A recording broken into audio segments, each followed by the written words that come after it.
Welcome to Know. I'm Ashley Jenkins. It's Tuesday, so let's round up some news. Microsoft heard all of the chatter about PSVR, new consoles like the NX, new half consoles like the PS 4.5, and they're just not that interested. After what seems like a lightning round last week of hot topics for Microsoft, Phil Spencer also added his 2 cents about whether or not we'd ever see an Xbox 1.5. I'll never get used to that terminology. Speaking at last week's Build conference, Spencer said of refreshing the Xbox hardware mid-console cycle, "I'm not a big fan of Xbox One and a half. If we're going to move forward, I want to move forward in big numbers." Big number like 2, I guess? Or 3? Let's look at least 0.5 bigger. With PlayStation getting not 1 but 2 different refreshes with both PlayStation VR and the rumored but probably real PlayStation 4.5, plus Nintendo getting the NX, it's hard not to wonder how Microsoft plans to stay competitive in the current generation of gaming. Well, Microsoft may not be looking to treat itself with a console refresh anytime soon, but that doesn't mean you can't treat yourself with a new console, like the brand new 24-karat gold Nintendo. The blinged out retro refresh for the NES is being sold by Analog NT for the low price of $4,999. The gold-plated console is in honor of Legend of Zelda's 30th anniversary, which happened back in February. Oh, come on, Nintendo, you make all this noise about Pokemon and nothing about Zelda's big birthday? I mean, where else are we gonna get our gold cartridges? That's just rude. If you want to do some celebrating, you should probably pick one of these blinged out consoles up soon, since they only made 10 of the ridiculous things. But hey, at least they come with the original Legend of Zelda NES Gold cartridge. That's worth the $5,000 all on its own, right? Donald Trump could probably afford a new gold NES, or maybe a few hundred, but he should probably hire someone to double check his tweets, because yesterday, the Donald retweeted what he thought was a badass political ad starring none other than himself, but it actually turned out to be a remixed version of the Mass Effect 2 launch trailer. The fan-made ad made use of audio from Martin Sheen's Elusive Man stating, "We're at war," followed by lots of clips of Trump. EA was not too happy with all this and issued copyright claims on YouTube and Twitter, resulting in the removal of the video. They also released a statement about the ordeal, telling Game Informer, "The video was an unauthorized use of our IP. We do not support our assets being used in political campaigns." Wow, okay, election season always produces some wacky news, but the Trump effect gotta be the weirdest one so far, right? What's bigger than the Trump effect? The Tesla Model 3, apparently. This weekend, Tesla unveiled its first electric car aimed for the mass market and opened it up for pre-orders, resulting in huge lines around the country and some pretty crazy early numbers. By Saturday, they'd moved 276,000 pre-orders for a total of over $10 billion in sales. Ultimately, I think you only had to put down like $1,000. The Model 3, priced at $35,000, requires $1,000 down at the time of pre-order, but don't worry, you'll still have plenty of time to save up for the rest of it, seeing as how early buyers won't get their new cars until late 2017 at the earliest, with some people projected to wait until 2020 thanks to the huge numbers. Many are calling this as historic a moment as Ford's famous Model T, which became the best-selling car ever in 1908, a record it held all the way until 1972. Automakers around the country are no doubt wondering, why didn't we make some of these? We want all that money. Warner Brothers might also be doing a little bit of head scratching about Batman vs. Superman's latest box office numbers. After the huge opening weekend for DC's Superhero Showdown, the second weekend saw a historic drop-off in ticket sales. According to box office numbers, Batman vs. Superman fell 69% from weekend to weekend, bringing in just $51 million domestically compared to $166 million in its debut. It's not unprecedented for films to have a huge drop-off in their second weekend, but the bad reviews and the tepid reception might have caught up to Bats and Soups.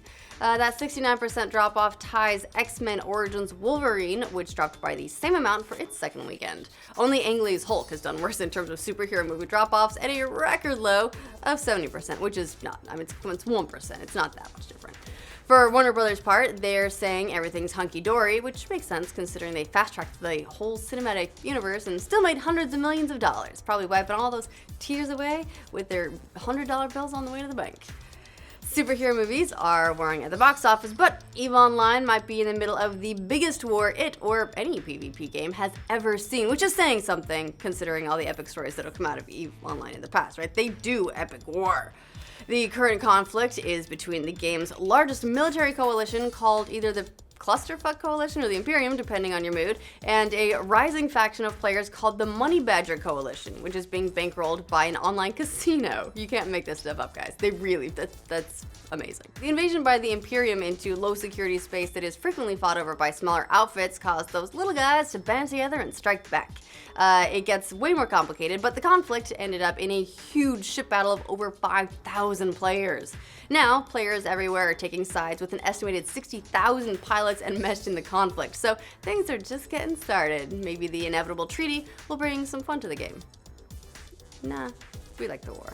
EVE Online may be the god of PvP battles, but console fans will always have the OG god of war, Kratos. It's been years since we've seen him in action, but new concept art leaks might be giving us a glimpse into what to expect with God of War 4. This leaked concept art was first posted at NerdLeaks, but now that site is completely offline, so NeoGAF to the rescue. As you do. According to the images, the next God of War will delve into Norse mythology and will also feature the return of Kratos with a beard. Getting next gen, guys! Kratos is seen in the concept art wielding an axe and, again, a beard with which he can cut vines and create bridges and walkways. Gaming insider Shinobi602 seemed to confirm the leaked concepts were real via Twitter yesterday, so this could be our first actual glimpse of God of War 4. We still have no official word on when to expect the game, although many rumors place it coming out this year, so I guess we'll see by June? There may be one man in the world who surpassed even Kratos' legendary status, a guy who somehow managed to use an entire terabyte of mobile data in a single day. Was he watching porn or something? This hardcore data devourer was none other than 27-year-old Jean Jajavari out of Sydney, who took a mobile company's free data day to its inevitable conclusion. Telstra, an Australian mobile provider, announced its 2 free data days this year to make up for service outages, and Jajavari took it as a personal challenge. In just one of those days, he downloaded 14 seasons of Mythbusters, 24 seasons of The Simpsons, all of Wikipedia somehow, updates for Xbox games, and, quote, lots of random stuff. That's the code for a terabyte of porn if I ever heard it. Whatever you're downloading, man, we salute you. Point made. Although, if my mobile data isn't any indication, I'll probably be knocking you off the throne soon enough. Gotta get my Reddits, all that Imgur. And last but not least, we've got your weekly dose of nightmare fuel. This week's helping of horror comes courtesy of the ridiculously ill-advised chainsaw drone, because what else should we do of not attached to a drone? Chainsaw. The aptly named killer drone was created by a group of filmmakers from Finland who seem to have some kind of death wish, I guess. The flying murder machine takes down icicles, tree branches, and snowman heads in their video, which has, of course, gone viral over the weekend in an example of terrifying things. If you're wondering what could stop a creation so fearsome as a chainsaw drone, well, they actually managed to accidentally take it down with a few balloons, which got stuck in its rotor. So we've already seen flamethrower drones and handgun drones, so this was a natural progression, but it's good to know that they have weaknesses. We'll exploit those after they take over. Seems about as ridiculous of a note as we can hope to go out on, so there's your Tuesday roundup. We'll have another one on Thursday to catch you up on all the Mass Effect trailer recuts, gold-plated consoles, and video game leaks you might have missed this week. So for more, make sure you like this video and subscribe to the Know. Ridiculous things, but hey, at least it comes with the original news. Oh, what did I say about doing this one clean? Not gonna happen. Okay. Oh, come on, Antonio. You made all that nose about... No. EVE Online may be the god of PvP battles, but console fans will always have the OG God of War, Kratos. It's been years since we've seen Kratos in action. Is it Kratos? I was like, I always call him Kratos, and people get after me about it. Kratos. Fuck that. This hardcore data devourer was none other than 27-year-old John good heavens. John Jajavari out of Sydney.